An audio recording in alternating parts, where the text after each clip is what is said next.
Hey folks, how's it going? Welcome back to the channel and welcome back to another one of our weekly Haikyu to the Top discussion videos.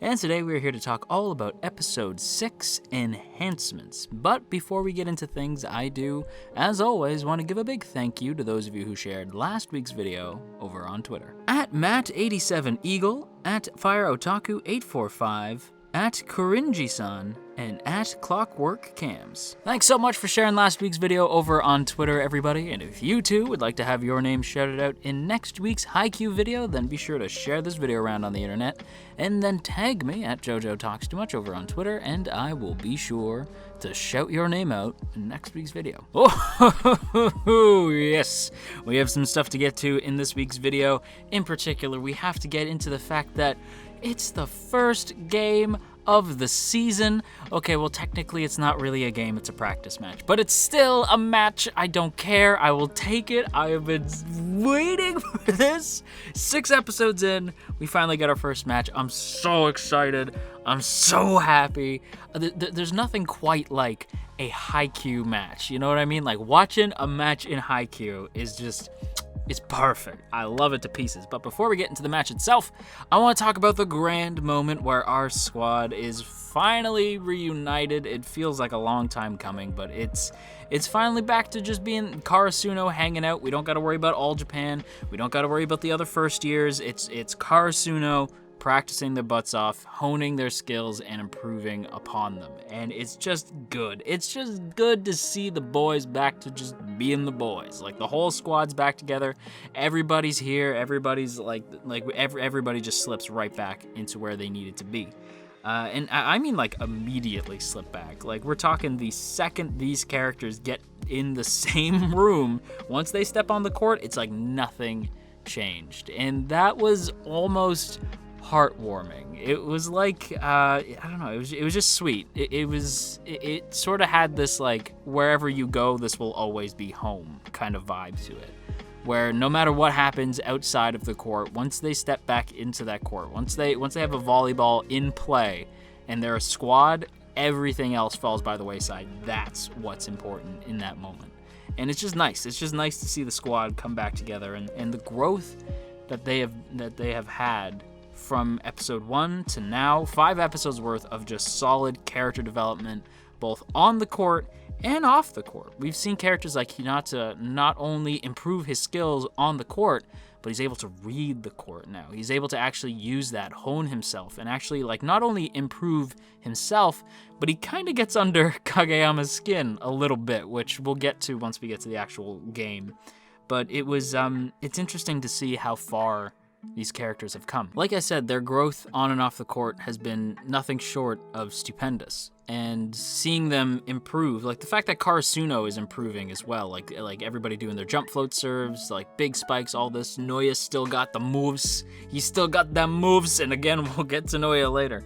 But it's good to see that it wasn't just Hinata improving, it wasn't just Kageyama improving, Suki improving, but it was the whole team improving. It was nice. It was good to see. And I gotta say, Karasuno is looking deadly. At least I thought they did.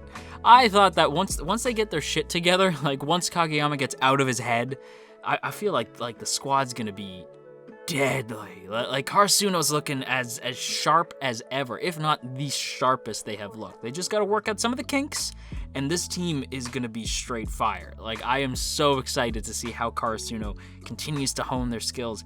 And what's even better is the fact that the skills learned by each individual player are now coming into the team as a whole. Kageyama points out last week, like, you can still jump higher, you can still fly higher. And not only did that remind me of Fly High, the opening, but it was a realization for Hinata that he can actually get higher up off the damn ground. He can literally fly higher. And, like, we come so close. Hinata comes so close to figuring it out, because Kageyama's like, how do you even jump? And he's like, with my feet. And he's like, no, you idiot. Like, how do you launch off the ground? What part of your feet are you using? I have to assume that he was using, like, he was just, like he says, like, I don't know, I was just running and jumping. And so he wasn't really using the balls of his feet, you know? He wasn't, like, landing with power, as Kageyama says. Only he says, like, boing, boing, and bam, because he's Kageyama and he's socially awkward. But, like, he wasn't he wasn't properly leaping up off the ground like the other characters were. And it's just, my boy, my man, straight up, just like it kills me, because like Hinata runs with the power of Zeus, you know. He just looked like a king. You can tell when some shit's about to go down when you see the animation lines get all like long and streaky, and I'm like, oh, my boy's about to fly. And then Daichi ruins it. Daichi comes in like, go home, which admittedly was really funny, but I was like, no, Daichi, not now. But it's good. I still like it, because it shows that not only did Kageyama learn a lot, but he's actually imparting some of that knowledge onto the others. And Hinata learns this later too. Like, Yachi at one point points out that Hinata's like gotten quiet. Like, there's moments where he'll get quiet and just sort of stare. And we know what he's doing. Like, we know that he's observing the court, right? And he points out to Suki, like, hey, I actually think that you would jump, like, you used to jump higher when you were hitting Kogane's spikes. Like, and Suki's like, my jumps are fine, thanks. It's not me that's the issue. I mean, he doesn't say that, but in so many words, like when he's like, my jumps are fine, thanks. And you could tell Kageyama's like, okay, I'm just gonna, I'm fine. That didn't hurt my feelings at all. It's just the idea that they all learned something unique, and then they're now helping and teaching those lessons to each other. It's good stuff. But let's go ahead and actually get into Karasuno versus Date Tech, the practice match. I know it's just a practice match, but like, I don't care. Both teams are still gonna bring that fighting spirit, and it's good to see. This is where I swear, sports anime has me so hyped. Like, any sports anime that can get me at the level that Haikyu gets me to, like, that's quality. If I feel like I am genuinely like in the stands watching a real game with teams that I genuinely support and cheer for, I'm Canadian, so that'd be hockey, but like here it's volleyball, and like I shouldn't say only Haikyu. There's other sports anime that can do this, but like Haikyu is one that just gets me so fired up, even for a practice match. But like I said,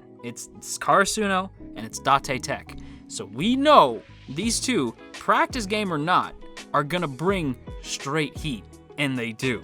And it's just like, it's funny too, because when they arrive, right, some dynamics are the same. Like Asahi and Suga are like, man, they are still scary as shit. And I agree, they are.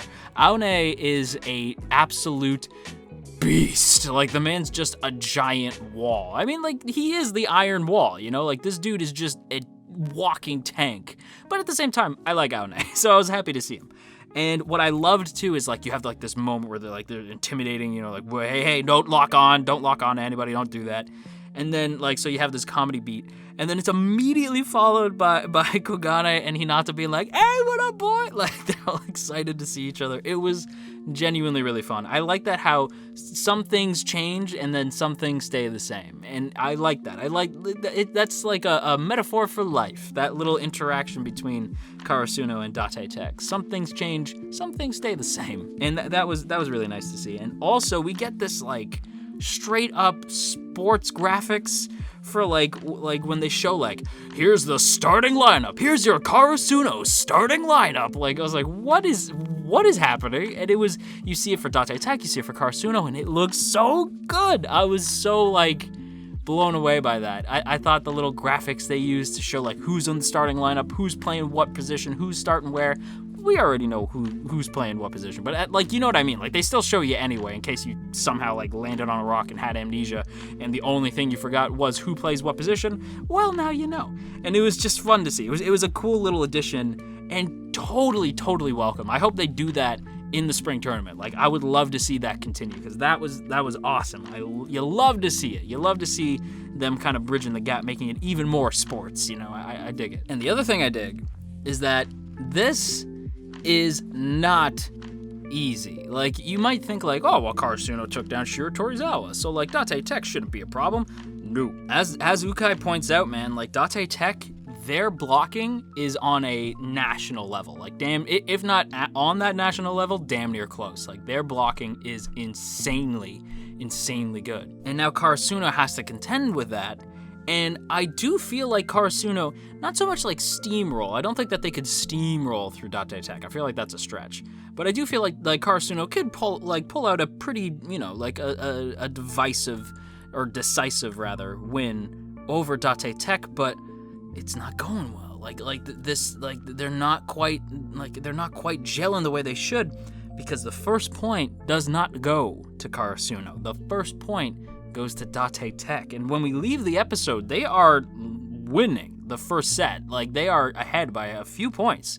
And the first point in particular, I feel like set the tone for the match that we saw, right? Because the first point goes to Date Tech. Asahi did his best, and you know me, I'm kind of hard on Asahi if you've been with the channel for a little while.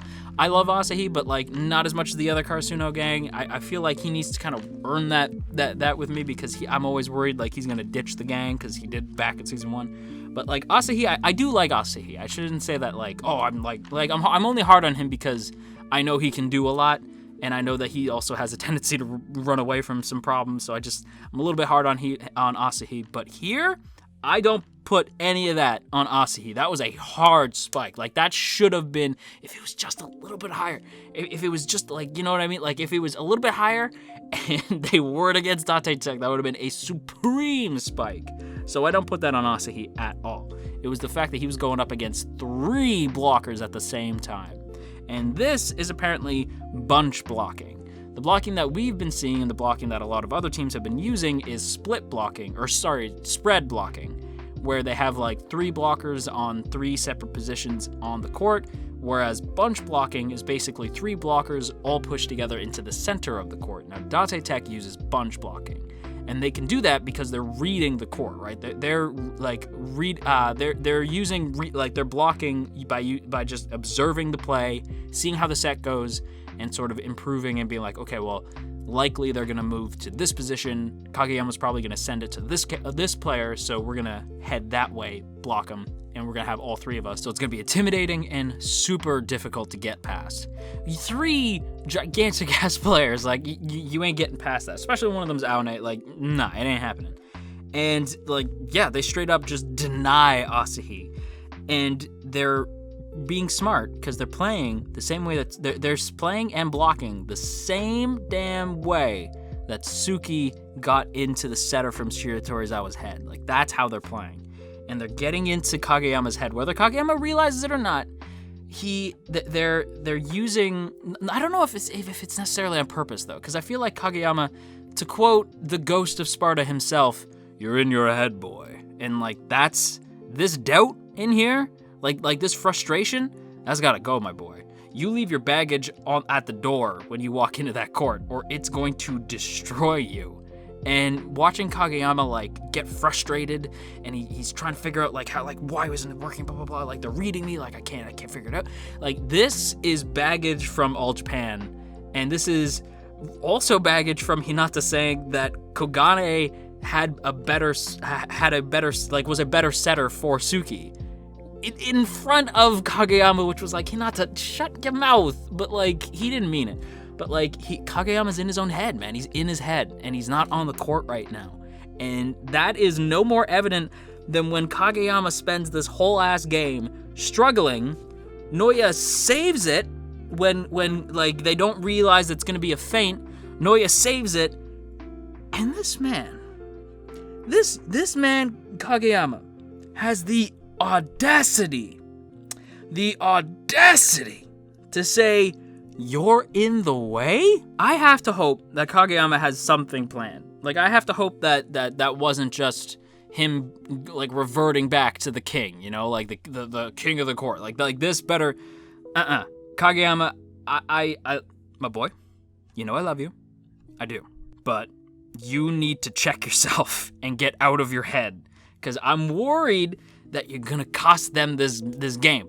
I know it's just a practice match, but like, escape your brain, dude, because like I'm worried about you. And I swear by the moon and the stars in the sky, if he doesn't have a plan and he was just genuinely back talking to Noya, like he was just genuinely sniping at Noya, I have a clip from Dwayne "The Rock" Johnson that I am going to be using, because somebody better know their role and shut their mouth next week. On that note, everybody, this was like coming home from work and enjoying a nice cup of Earl Grey. Like this is the good stuff. This is like the good top shelf tea. You know what I mean? Like, this is what you come to Haikyu for. And with that said, that is a wrap on today's video, so I hope you guys enjoyed. If you did, then go ahead and hit that like button, maybe even consider sharing the video around on the internet, and go ahead and hit that subscribe button if you want to stick around and see more content from me. And if you do, be sure to click on that bell icon so that you'll know immediately when a new video of mine comes out, and if you want to go above and beyond, then consider checking out our Teespring store and grabbing yourself a mug, or checking out our Patreon page, which really helps support the channel. And speaking of our Patreon page, I want to give a big thank you to those of you who support the channel over on Patreon. Andrew W., Calvin A., Crowbar of Irony, Daniel G., Digger the Fox, Emily, Ionos, Urza, Ginkotaku, Godzilla Fan, No For Nothing, Maria Teresa, Marshall B., Mirth Mouser, Cell, Shadow Creative, Stephen G., Sakochi, Tristan G., and Veridin. A huge thank you to all of you who support this channel over on Patreon, and if you too would like to join the T Squadron, then be sure to check out the link in the description to check out our Patreon page and get access to our Patreon exclusive Discord for as little as $1 a month. And with all that said, I want to once again thank you guys so much for watching. I hope you have an awesome day, and if you are feeling stressed out today, then you go have yourself a warm cup of tea, and I will talk to you all again real soon.